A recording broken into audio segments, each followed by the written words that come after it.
Hello student, मैं Ajay sir और आज मैं कराने जा रहा हूँ तुमको 12th स्टैंडर्ड का first chapter physics new syllabus. Right. तो फर्स्ट चैप्टर कौन सा है तुम्हारे लिए? तुमको याद है रोटेशनल मोशन। सिलेबस आ चुका है, पीडीएफ अवेलेबल है। रोटेशनल डायनामिक नाम है, डायनामिक्स। ओके। ये चैप्टर दो पार्ट में डिवाइडेड है। सर्कुलर पार्ट है, एक पार्ट में सर्कुलर मोशन के बारे में हम लोग स्टडी करते हैं इन डिटेल, और दूसरा पार्ट जो आता है रोटेशनल मोशन, रोटेशनल मोशन का स्टडी करते हैं। राइट। तो ये दो मोशन को ही कंप्लीटली स्टडी करना है। इसका डायनामिक पार्ट भी स्टडी करना है, मतलब फोर्स के बारे में भी पढ़ना है इसमें, मतलब cause of motion and motion दोनों स्टडी करना है इसमें। तो एक बार मैं इसको डिफ्रेंशिएट कर देता हूँ कि सर्कुलर मोशन रोटेशनल मोशन में बेसिक डिफरेंस क्या होता है। रोटेशनल मोशन जो होता है ना, उसमें एक ऑब्जेक्ट से एक्सिस पास होता है, उसी ऑब्जेक्ट से ऑब्जेक्ट उस एक्सिस के अलॉन्ग घूमता है। तो इसको मैं बोल सकता हूँ along the axis passing through the object, motion along the axis passing through the object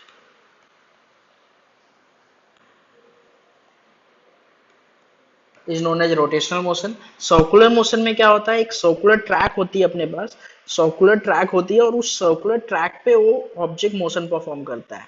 right. ये ऑब्जेक्ट मोशन परफॉर्म करता है सर्कुलर ट्रैक पे। तो ये उसका मोशन का डायरेक्शन है, suppose anti clockwise direction.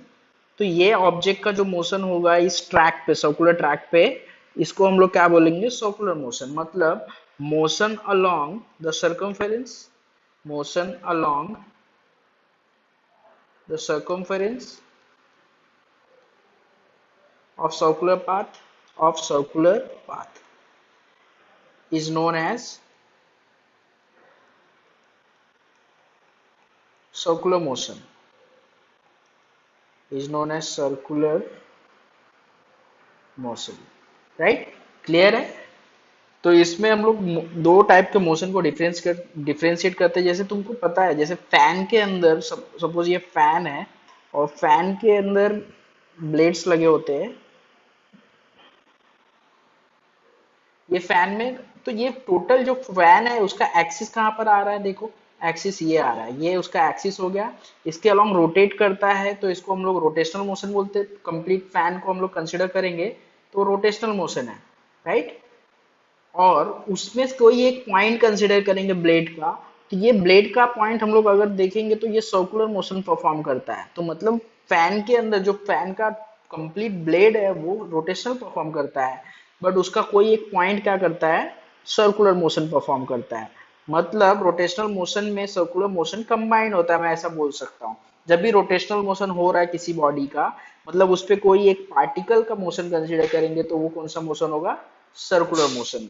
Right. अब सर्कुलर मोशन हम लोग ने 11th स्टैंडर्ड में ही पढ़ा है, कुछ बेसिक कंसेप्ट है उसके। अगर वो नहीं भी आता है तो ये वीडियो देख सकते हो तुम लोग, क्योंकि इसमें मैंने वो कवर किया है और आगे करने वाले हम लोग उसको करते हुए 11th स्टैंडर्ड को रिवाइज करते हुए आगे बढ़ने वाले हैं।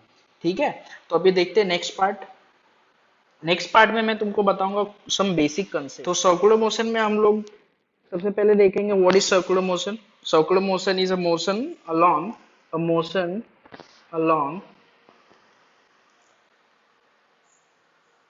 the circumference along the circumference of the circumference of the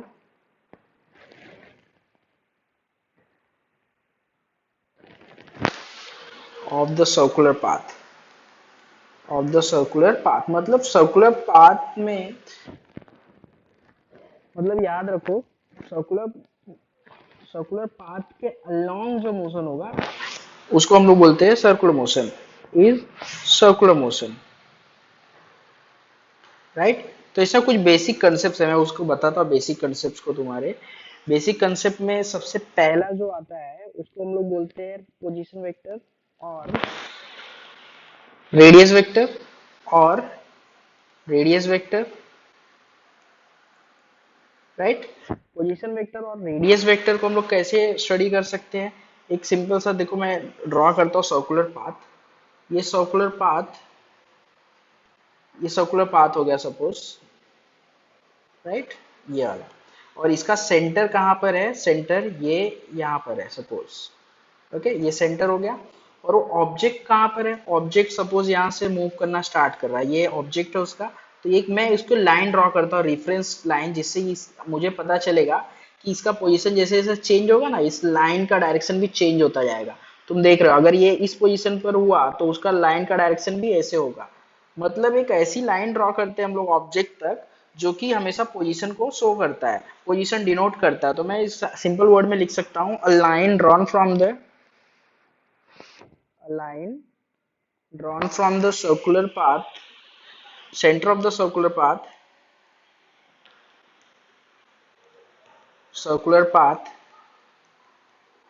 to the object on the circumference। अब इसमें क्या पता चलता है, जैसे जैसे ऑब्जेक्ट का डायरेक्शन चेंज हो रहा है वैसे वैसे ये लाइन, ये वेक्टर का भी डायरेक्शन चेंज हो रहा है। तुम देख सकते हो डिफरेंट डिफरेंट डायरेक्शन शो कर रहा है, जिसकी वजह से इसको हम लोग क्या बोलते हैं, वेक्टर बोलते हैं। इसको डिनोट करते हैं आर बार से। तो ये क्योंकि एक फिजिकल क्वांटिटी है तो इसमें कुछ यूनिट्स होंगे। तो यूनिट क्या होता है, यूनिट किसमें मेजर करते हैं इसको, unit of position vector is metre. क्या होता है, मीटर, राइट। एसआई यूनिट है इसको। और सीजीएस यूनिट में सेंटीमीटर आता है, सीजीएस यूनिट में क्या आता है, सेंटीमीटर। और इसका डायमेंशन लिखना चाहोगे तो क्या लिखोगे, L1, मीटर मतलब लेंथ होता है, लेंथ 1, m0, मास नहीं होता इसमें, टाइम नहीं होता। ये डायमेंशन हो गया। और ये वेक्टर क्वांटिटी है, तुम क्लियर है, नाम में ही वेक्टर है, क्यों, क्योंकि इसका डायरेक्शन चेंज होता है पोजीशन के साथ, तो इसको हम लोग बोलते हैं वेक्टर क्वांटिटी। अब एक नेक्स्ट होता है तुम्हारा, नेक्स्ट कंसेप्ट जो आएगा वो कंसेप्ट देखो, सेकेंड है, सेकेंड टर्म है बेसिक टर्म सर्कुलर मोशन में। जैसे फर्स्ट टर्म था पोजीशन वेक्टर, हम लोग ने अभी अभी स्टडी किया। अब सेकेंड होता है इसमें एंगुलर डिस्प्लेसमेंट। एंगुलर डिस्प्लेसमेंट क्यों बोलते हैं पता है तुमको, क्योंकि इसमें हम लोग जो मेजर करते हैं डिस्प्लेसमेंट, वो एंगल के फॉर्म में मेजर करते हैं लीनियरली उसको, मेजरिंग टेप से। जैसे लीनियर पाथ में कोई मोशन हो रहा है तो इसको डायरेक्टली यहाँ से यहाँ मेजर कर सकते हैं, बट यही अगर कर्व है तो इसको डायरेक्टली यहाँ से यहाँ मेजर नहीं कर सकते, क्योंकि ये एक्चुअल लेंथ नहीं मिलेगा हम लोगों को, राइट। तो इसका कन्वीनियंट एक वे था इसको स्टडी करने के लिए। कन्वीनियंट वे ये था कि हम लोग इसका एंगल मेजर कर ले, राइट। तो एंगल ही मेजर करते हैं इसमें हमेशा। तो जैसे मैंने सर्कुलर ट्रैक ड्रॉ किया था पहले, एक बार ड्रॉ कर देता हूँ फिर से। सर्कुलर ट्रैक देखो, ये सर्कुलर ट्रैक है, और इसमें ये सेंटर है तुम्हारा, ये सेंटर है। और ये सर्कुलर ट्रैक जो है, यहाँ पे एक ऑब्जेक्ट एक पोजीशन से दूसरे पोजीशन पर जाता है, हमेशा याद रखो। जब मोशन परफॉर्म कर रहा है तो एक पोजीशन दूसरे पोजीशन जाएगा ही। तो दूसरा पोजीशन ये हो गया, तो मैं दो पोजीशन वेक्टर ड्रॉ कर दिया। अब दोनों पोजीशन वेक्टर के बीच में ये डिस्टेंस मेजर करना है ना, ये वाला, ये अगर लीनियरली देखा जाए तो इसको हम लोग डेल्टा एस कंसिडर कर सकते हैं। मतलब ये लीनियर डिस्टेंस होता है, जिसको आर्क लेंथ भी बोलते हैं हम लोग। और यहाँ सेंटर पर एंगल फॉर्म हो, तुम जानते हो इस एंगल का और इसका रिलेशन होता है ज्योमेट्रिकली। तो यहाँ पे मैं डेल्टा थीटा ले लेता हूँ इसको, डेल्टा थीटा, या फिर ओनली थीटा भी लिख सकता है यहाँ पे, राइट। या फिर चलो दूसरे फॉर्म में लिखता हूँ मैं इसको।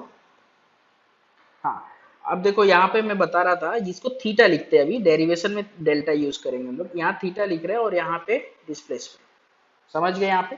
अब इसको बात को समझो, यहाँ पे थीटा और यहाँ पे डिस्प्लेसमेंट, इसमें और ये क्या हो गया, रेडियस वेक्टर। दोनों में कुछ रिलेशन है क्या, है, बहुत अच्छे से तुमको पता है। तो मैं पहले तो डिफाइन कर देता हूँ एंगुलर डिस्प्लेसमेंट होता क्या है। एंगुलर डिस्प्लेसमेंट इज द, इसको हम लोग एंगुलर डिस्प्लेसमेंट बोल रहे हैं, देखो। तो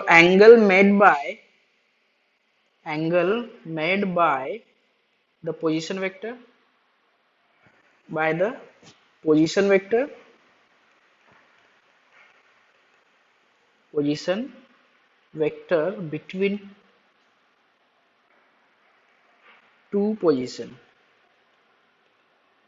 right, of between two position of object at the center, at the center of the path, in a small time interval, in a small time interval, is known as angular displacement। तो इसको क्या बोलते हैं, angular displacement, and it is denoted as theta. समझे? Theta का S के साथ क्या रिलेशन है यहाँ पर देखो, तुम जानते हो S is equal to R into theta होता है। एस इज इक्वल टू क्या होता है, आर इंटू थीटा। यहाँ पे एस क्या है, एस आर्क लेंथ है, आर्क लेंथ। अब इसको मैं ये भी बोल सकता हूँ कि लीनियर डिस्प्लेसमेंट है, इसको लीनियर डिस्प्लेसमेंट भी बोल सकता हूँ। एंड थीटा क्या है, एंगुलर डिस्प्लेसमेंट है, तुम जानते हो ये अभी भी बताया मैंने। एंगुलर डिस्प्लेसमेंट, आर क्या है, पोजीशन वेक्टर, पोजीशन वेक्टर। समझ गए?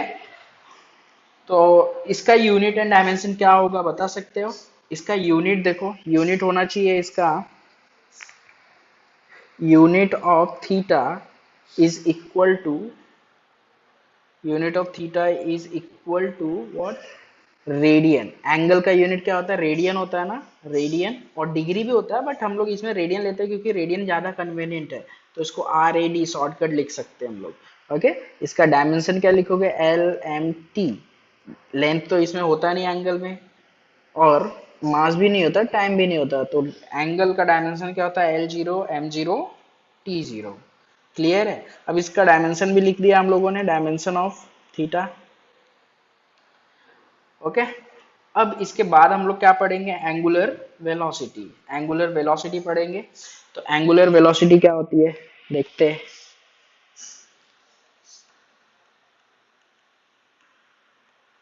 एंगुलर वेलोसिटी होती है डी ओमेगा, नहीं डी ओमेगा नहीं, ओमेगा, वो तो स्मॉल एंगुलर, ओमेगा हम लोग इसको लिखते हैं एंगुलर वेलोसिटी को। अभी इसको डिफाइन कैसे करें, बहुत ही सिंपल है।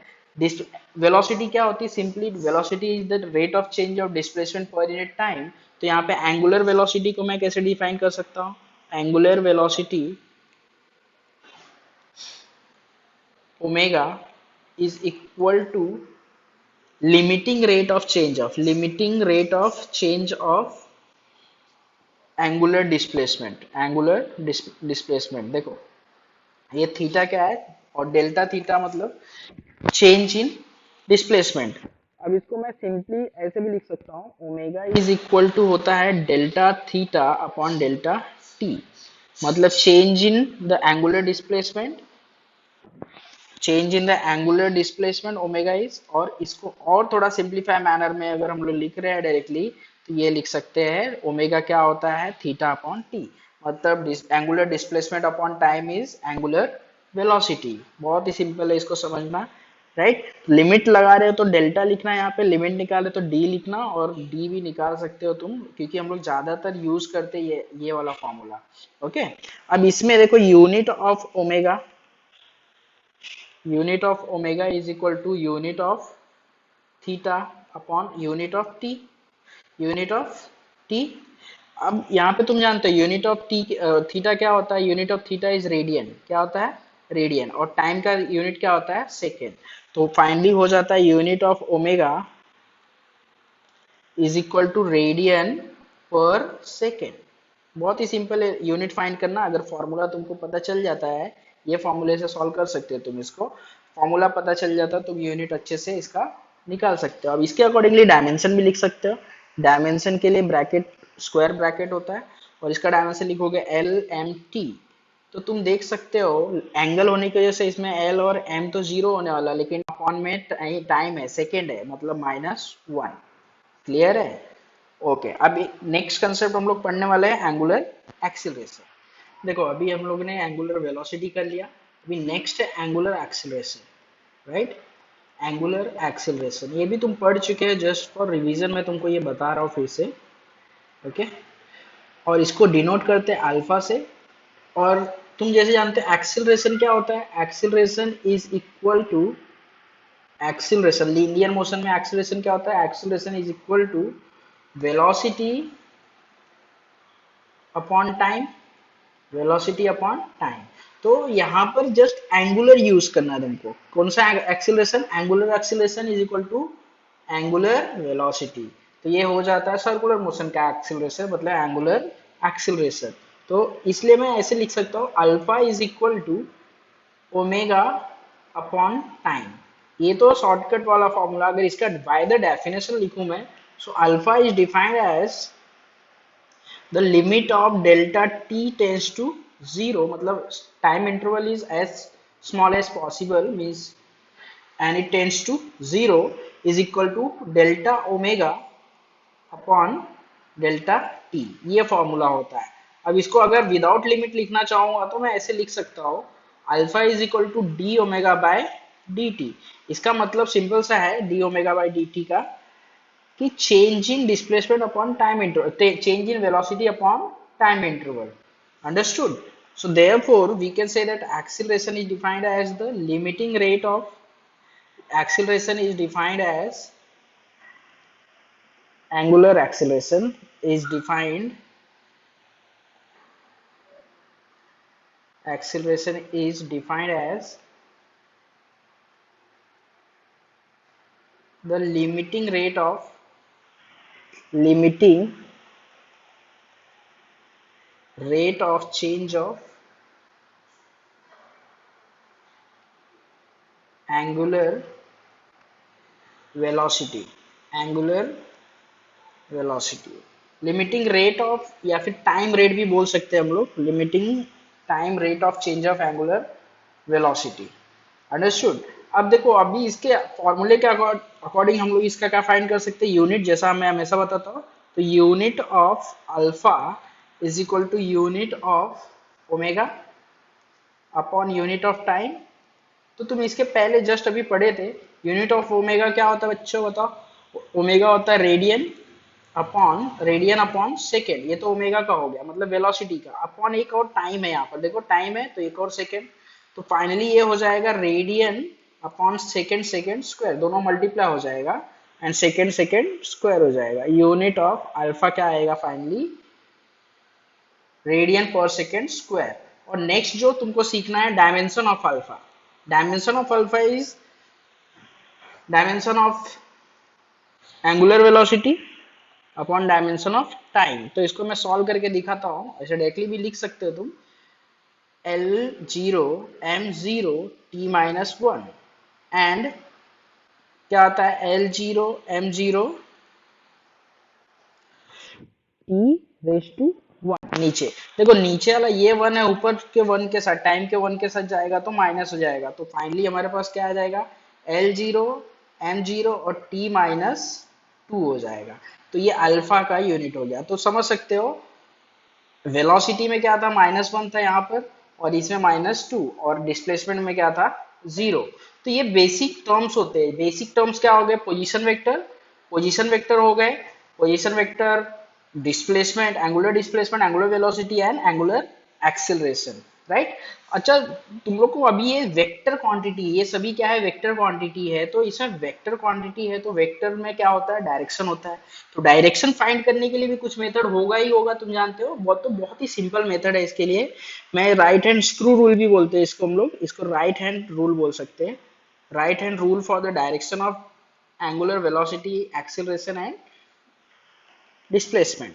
तो इसमें बहुत ही सिंपल होता है कि राइट हैंड हम लोग अगर राइट हैंड को ऐसे रखते हैं सर्कुलर मोशन के अलॉन्ग, कर्व फिंगर है हमारी, कर्व फिंगर इसके ऊपर जस्ट रखते हैं। सपोज मेरा कर्व फिंगर, जो हमारी मुड़ी हुई उंगली रहेगी, ये इसके अलॉन्ग रखते हैं, इसके अलॉन्ग, राइट।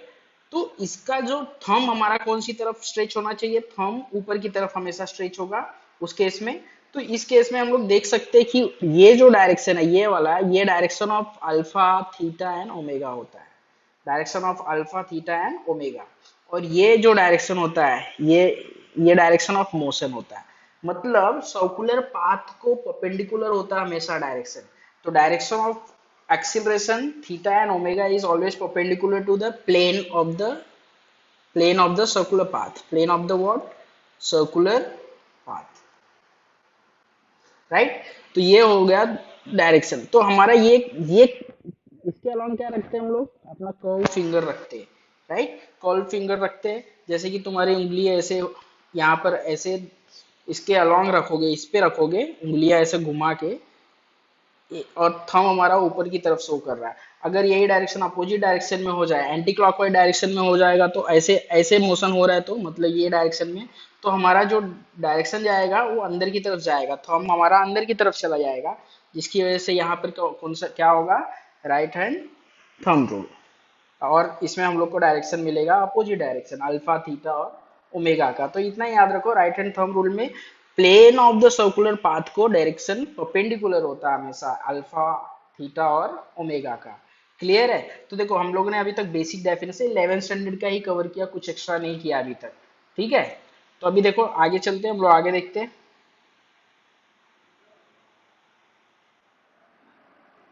बेसिक में हम लोगों ने फर्स्ट कर लिया है यहाँ पर radius vector, radius vector.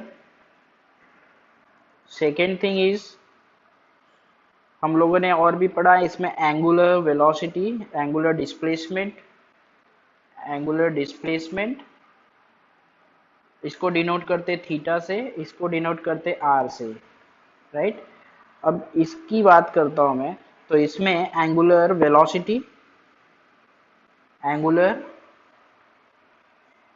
Velocity omega, and fourth one is angular acceleration, angular acceleration. समझ गए? एक्सीलरेशन,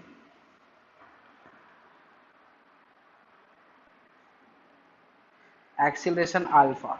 ओके, और इसके साथ साथ यूनिट भी पढ़ा हम लोगों ने, डायमेंशन भी इसके पढ़े हैं, और लास्ट में हम लोगों ने क्या पढ़ा था, एक उसमें राइट हैंड रूल पढ़ा था, right hand rule for direction, right hand rule for direction, direction, right.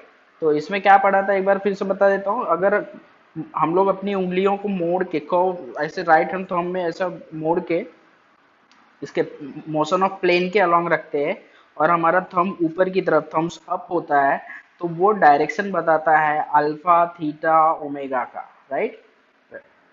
ये डायरेक्शन बताता है। अगर ये एंटी क्लॉकवाइज, ये क्लॉकवाइज हुआ तो डायरेक्शन क्या होगा, इनसाइड हो जाएगा, इनसाइड हो जाएगा डायरेक्शन। तो इसमें जब भी याद रखो कि डायरेक्शन एक्सेलरेशन का अपोजिट हो जाएगा, और एक्सीलरेशन का डायरेक्शन अपवर्ड होगा जब वेलोसिटी इंक्रीजिंग होगी और डिक्रीजिंग। तो इसको और डिटेल में हम लोग आगे करेंगे जैसे जैसे आते रहेगा। तो इसमें हम लोगों ने इतने तो बेसिक कंसेप्ट कर लिया, और अब इसके बाद हम लोग को डिस्कस करना है वेलोसिटी के बारे में। कौन सी वेलोसिटी के बारे में? Velocity in circular motion. तो पहले एक और बात बताओ, टाइप्स ऑफ सर्कुलर मोशन एक बार बता देता हूँ, based on the velocity, magnitude of the velocity, types of circular motion based on the magnitude of velocity। ठीक है, तो circular motion can be divided into two parts, two type। We can say that there are two types of circular motion. First is uniform circular motion, uniform circular motion, and second one is non uniform। और इसको समझना बहुत ही simple है, जैसा कि हम लोग डेफिनेशन पढ़ चुके हैं। डेफिनेशन में क्या पढ़ा है, कोई भी सर्कुलर पाथ के अलोंग कोई भी ऑब्जेक्ट मूव करता है तो हम लोग उसको क्या बोलते हैं, सर्कुलर मोशन बोलते हैं, राइट। पाथ के अलोंग मूव करेगा तो उसको सर्कुलर मोशन बोलेंगे, राइट। और इसमें if speed is constant, if omega is constant, if omega is constant, right, मतलब मैग्नीट्यूड एंड डायरेक्शन बोथ। हाँ, ओमेगा का क्या, magnitude and direction both. Omega क्या होता है तुम जानते हो, एंगुलर वेलोसिटी होता है। मतलब मैं इसको इन शॉर्ट बोल सकता हूँ, if any particle is performing circular motion with constant speed, with constant speed, जब कांस्टेंट स्पीड की बात आती है तो उसमें magnitude and direction of angular velocity is fix, right. ये किया हो गया। दूसरा नॉन यूनिफॉर्म मोशन में क्या होता है, मैग्नीट्यूड एंड डायरेक्शन, हाँ, दोनों में से कुछ भी चेंज हो सकता है, और इसमें speed is not constant, speed is not constant. और दो एक चीज और जानते तुम इसमें, कि ऐसे सर्कुलर मोशन में जब भी पार्टिकल होता है ना, उसके पास दो टाइप की वेलोसिटी कंबाइंड होती है। दो टाइप कौन कौन सा, सपोज ये ऑब्जेक्ट है, ये सेंटर है, तो ये एक वेलोसिटी होता है वो हमेशा उसके पोजीशन को टेंजेंट एक्ट करता है। टेंजेंट मतलब ये देखो वेलोसिटी का डायरेक्शन, ये देखो क्योंकि ये एंटी क्लॉकवाइज मूव कर रहा था इसलिए वन बाय वन, ये देखो उसका टेंजेंट, ये भी वेलोसिटी का डायरेक्शन है, ये भी वेलोसिटी। बट कौन सी velocity, v is the linear velocity. I can say that v is the linear velocity, linear velocity और टेंजेंशियल भी बोल सकते हैं, और टेंजेंशियल वेलोसिटी, समझे? अब इसके बाद में और एक वेलोसिटी होती है, जैसा कि तुम जानते हो, इसका एंगुलर वेलोसिटी। एंगुलर वेलोसिटी का डायरेक्शन शो कैसे करेंगे हम लोग? प्लेन ऑफ द ये सर्कुलर पाथ को परपेंडिकुलर, मतलब सेंटर पे परपेंडिकुलर। तो ये ओमेगा भी इसके अंदर होता है, दो वेलोसिटी एक साथ होती है। और इसका डेरिवेशन हम लोगों ने 11th स्टैंडर्ड में कर लिया है कि v इज इक्वल टू क्या होता है, r into omega. v is equal to r into omega, ये r रेडियस वेक्टर। तो ये स्केलर फॉर्म में लिखा है। अगर वेक्टर फॉर्म में लिख रहे हो तो v bar is equal to omega cross r bar, ये रिलेशन होता है, ये वेक्टर फॉर्म में। ये डेरिवेशन हमने कर लिया है 11th स्टैंडर्ड में। डेरिवेशन अभी चाहिए तो मैं एक शॉर्ट में कुछ स्टेप्स करके दिखा देता हूँ यहाँ पर तुमको रेफरेंस के लिए, क्योंकि मैं 12th स्टैंडर्ड देखो कराने के पहले ना पूरा अच्छे से सभी कंसेप्ट को मैं एक इंट्रोड्यूस कर देना चाहता हूँ फर्स्ट लेक्चर में, ताकि तुमको आगे कहीं भी डिफिकल्टी नहीं आए कि तुमको ये क्या था वो क्या था, ऐसा कुछ नहीं लगे। समझे? चलो देखते हैं नेक्स्ट कंसेप्ट। नेक्स्ट कंसेप्ट है हमारा कुछ basic terms uniform circular motion में, बेसिक टर्म्स। और इस पे थोड़ा सा एक छोटा सा आर्ग्यूमेंट है। यूनिफॉर्म सर्कुलर मोशन, तुम जानते हो कोई भी मोशन अगर यूनिफॉर्म होता है तो उसमें स्पीड क्या होती है, कांस्टेंट होती है। Speed constant, right? और स्पीड कांस्टेंट हुई ना तो समझ जाओ कि एक्सीलरेशन क्या होता है, जीरो होता है। एक्सीलरेशन जीरो होता है normally, acceleration is zero, right? ये एक्स्ट्रा आर्ग्यूमेंट लिख रहा हूं। In any motion, in any uniform motion, any uniform motion acceleration is zero. क्यों? क्योंकि इसकी वेलोसिटी चेंज होती ही नहीं है यूनिफॉर्म होने की वजह से, जिसकी वजह से एक्सीलरेशन भी जनरेट नहीं होता है। But uniform circular motion is an accelerated motion, मतलब in uniform circular motion acceleration is not equal to zero. इसका रीजन बताता हूं मैं। इसका रीजन होता है एक सिंपल सा, कि कोई भी ऑब्जेक्ट जब मूव कर रहा है तो उसके पास जैसा कि अभी अभी बताया मैंने कि इसके पास दो वेलोसिटी होती है, एक तो टेंजेंशियल वेलोसिटी और दूसरा होता है उसका एंगुलर वेलोसिटी ओमेगा। दो वेलोसिटी जिसमें से यूनिफॉर्म होने की वजह से ये तो कांस्टेंट होता है, राइट? ये कांस्टेंट होता है। बट ये जो वेलोसिटी है इसका डायरेक्शन तुम जानते हो ईच एंड एवरी पॉइंट पे डिफरेंट डिफरेंट होता है, बिकॉज लीनियर वेलोसिटी का डायरेक्शन चेंज होता है। इसी वजह से since direction of linear velocity changes, linear velocity changes, therefore there will be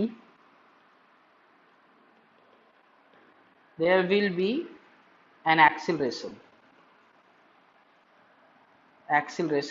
along the radius, along the radius, right? Along the radius होता है, therefore it is known as radial acceleration। क्या बोलते हैं हम लोग? Radial acceleration. अंडरस्टूड? तो याद रखो कि यूनिफॉर्म सर्कुलर मोशन होता है तो उसके अंदर एक एक्सीलरेशन होता है। वो एक्सीलरेशन किसकी वजह से होता है? लीनियर वेलोसिटी की वजह से होता है, हमेशा याद रखो। और नेक्स्ट कंसेप्ट में मैं ये भी बताऊंगा कि उसमें दो टाइप का एक्सीलरेशन होता है। अगर नॉन यूनिफॉर्म सर्कुलर मोशन, या जनरली मैं सर्कुलर मोशन की बात करूं, सर्कुलर मोशन में दो टाइप का एक्सीलरेशन होता है। सर्कुलर मोशन में, फिर से पीछे जा रहा हूं मैं, सर्कुलर मोशन में दो टाइप का एक्सीलरेशन होता है। तुम जानते हो एक एक्सीलरेशन होता है अल्फा, इसका फॉर्मूला होता है D omega by D T.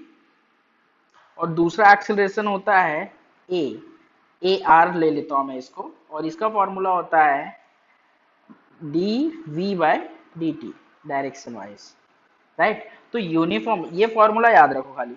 अब यूनिफॉर्म सर्कुलर मोशन में क्या होता है पता है? इन uniform circular motion omega is constant, omega is constant. और तुम जानते हो कि डी ओमेगा मतलब किसी भी कांस्टेंट का डेरिवेटिव क्या होता है? जीरो होता है।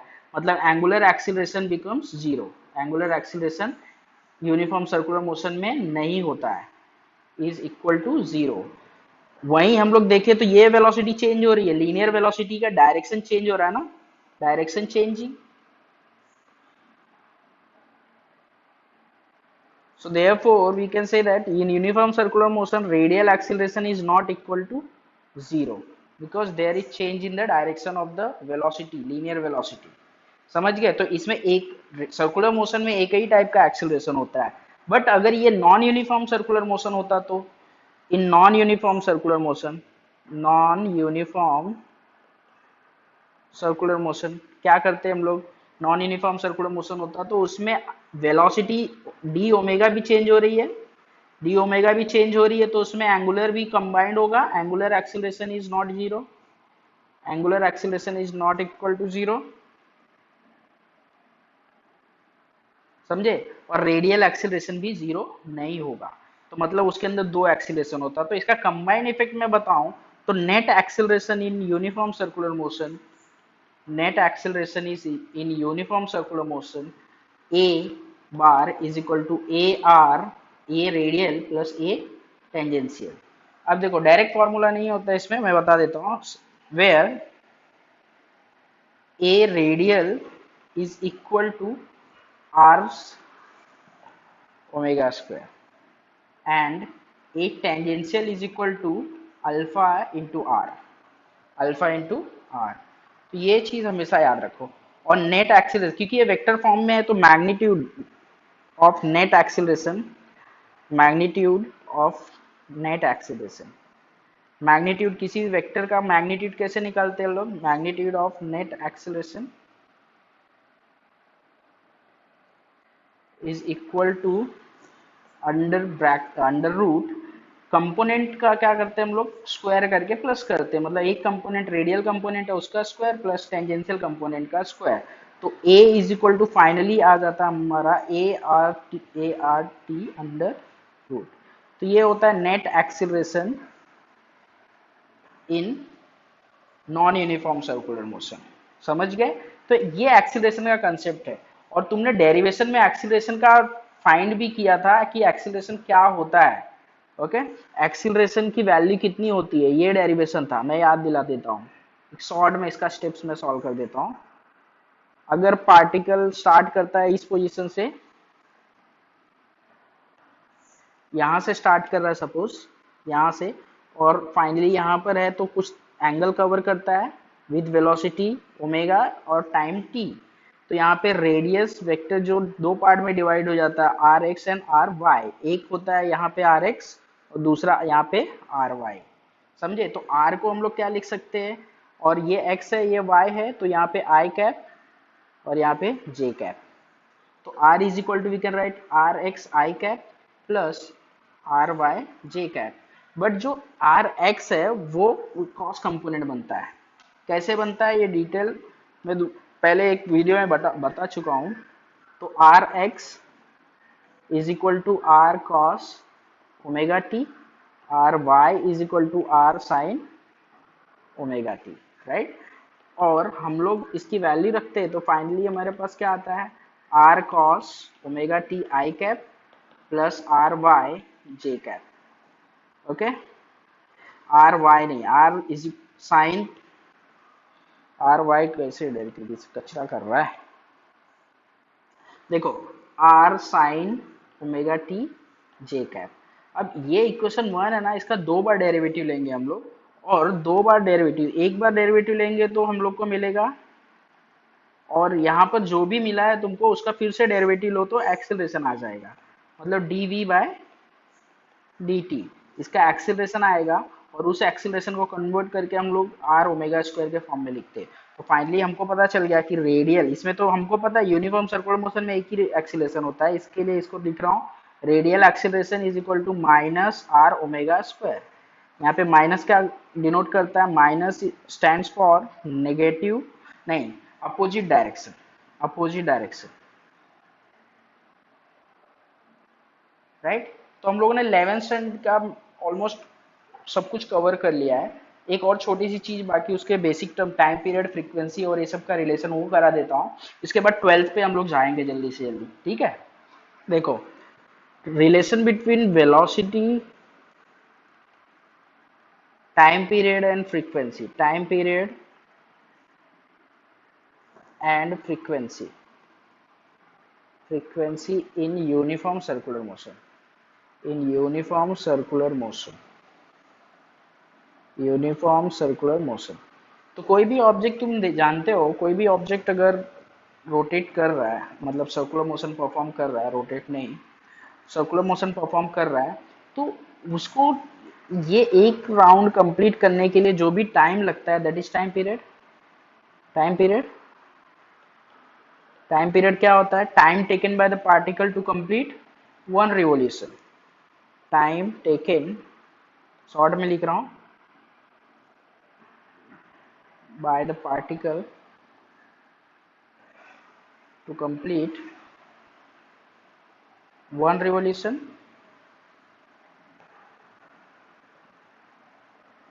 One revolution. और फ्रीक्वेंसी क्या, फ्रीक्वेंसी क्या होती है?